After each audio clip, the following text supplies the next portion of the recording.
Okay, this is a question for every black person, whether you're a liberal or conservative, Muslim or Christian, atheist. I'm gonna ask this one question: what has integration really done for black people? What really has it done?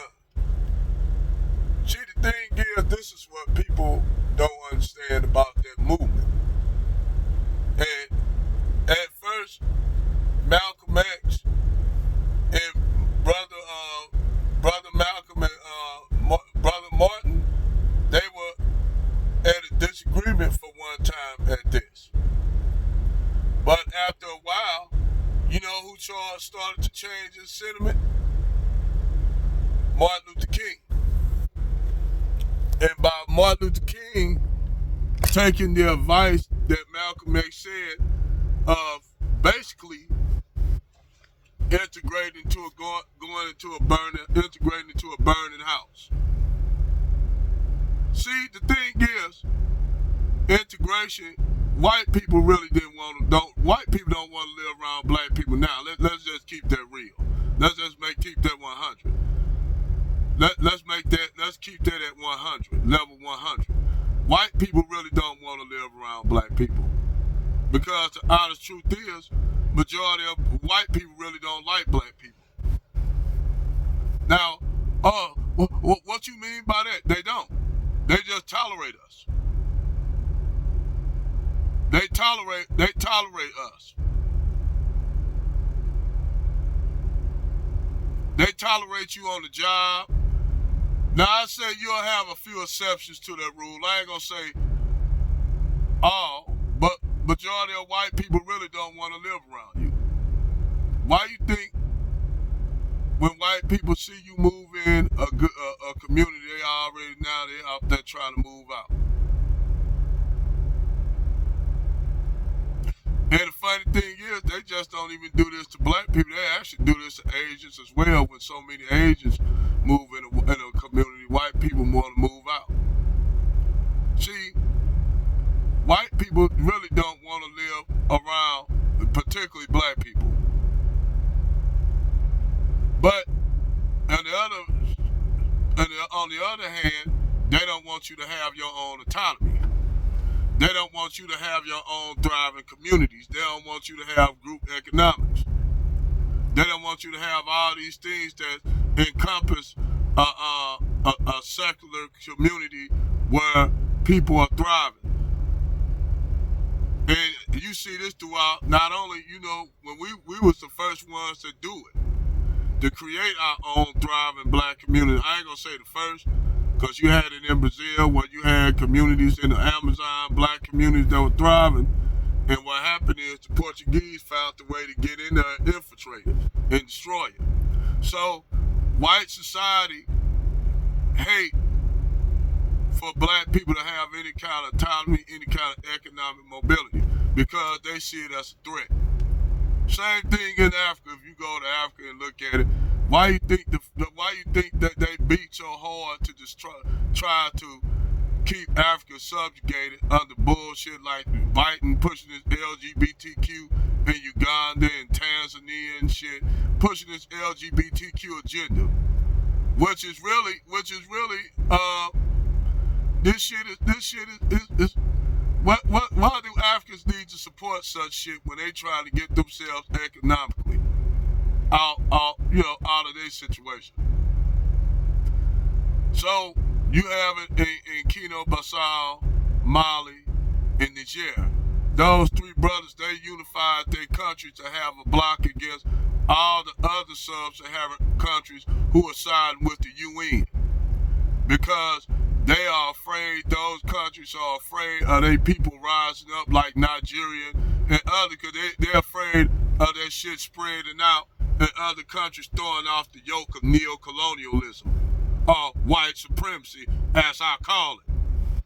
So, white people are threatened by the autonomy of black people, especially on the African continent where most of your mineral wealth and resources at. They're afraid of that. One thing, they want to take wealth from these African countries.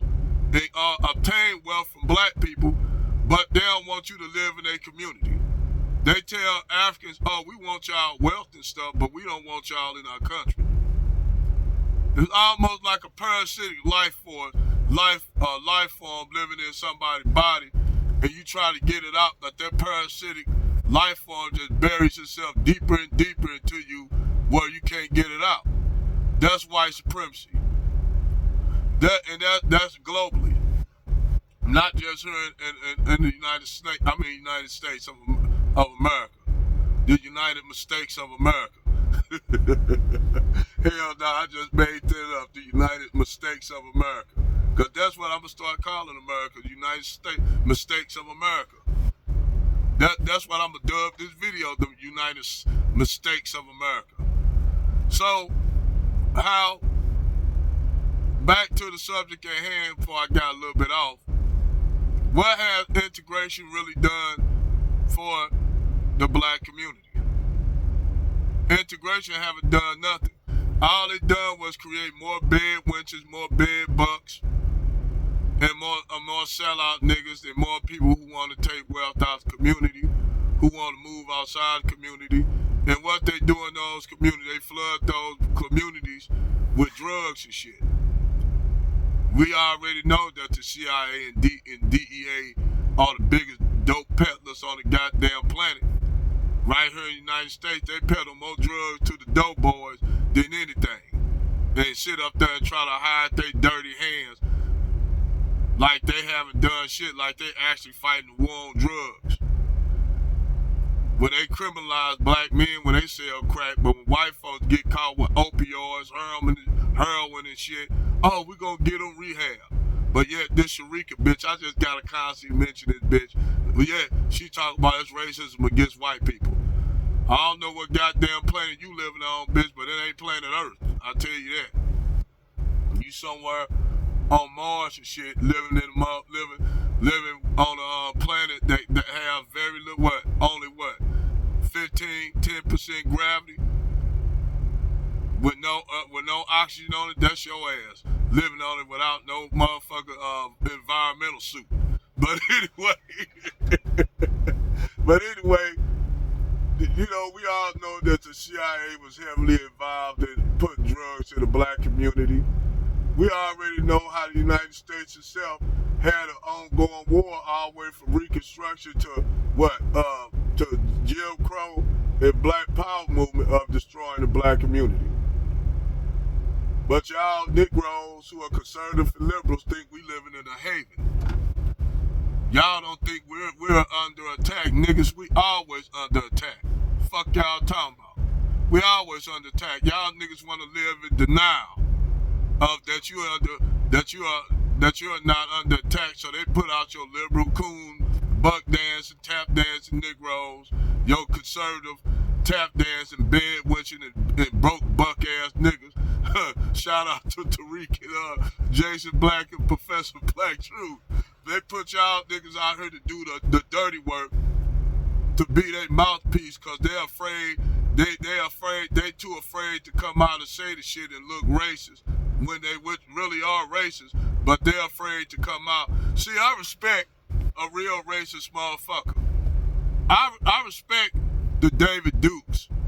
I respect the Richard Spencers. I respect the Jared Taylors, because one damn thing about them white supremacists, at least they gonna come out and say it. They don't need no goddamn nigga mouthpiece to do their dirty work. They just come out and say it. Them true Ku Klux Klan and neo-Nazi members that come up, Sharika, they come out and speak that shit, that truth, that not truth, but come out and speak how they feel in their heart, without no niggas being their mouthpieces. I have a lot of respect, more respect for them than these white folks that use black people and other ethnic groups to do their dirty work, like they use Asians to do their dirty work. And now the Asians getting ready to pay for the shit, when black people told them that we wasn't the main ones on getting the benefits of affirmative action. Now they up there eating crow. They up there eating crow now. But we told them, We be telling all them, we be telling everybody when they go over there trying to throw us up under the bus that, hey, that's a double-bladed sword. White people use y'all as a tool, and what do white supremacy do when they normally get their tool? Shout out to Jason Black and Professor Black Truth. They break them motherfuckers. But yes, segregation, basically, we would have been better up under segregation. They could have gave us our rights, but we could have kept our communities, and they built on our communities without their interference. Without them coming to do shit in our community, just left us alone. That's all we really wanted. We wanted to be left alone. Majority of us didn't want to live in no community with no white folks. Now, do I have a problem with white people? No, I don't. But I'm going to tell you this, I could give a shit less whether a white person live next door to a white person or not. I'd rather live in a thriving black community where everybody doing well. We have our entire community group economics. We have our own businesses and shit. We cater to our people. And then if we want to let other groups of Africans come in and join us, but they got to be on code, we can't have no niggas off code. That's why I made that video saying in order to have a thriving black community, we're going to have to cut, hey, we can't have y'all divesting and swirling chicks in, or y'all guys who up there with Brad. I mean, y'all guys up there with Becky.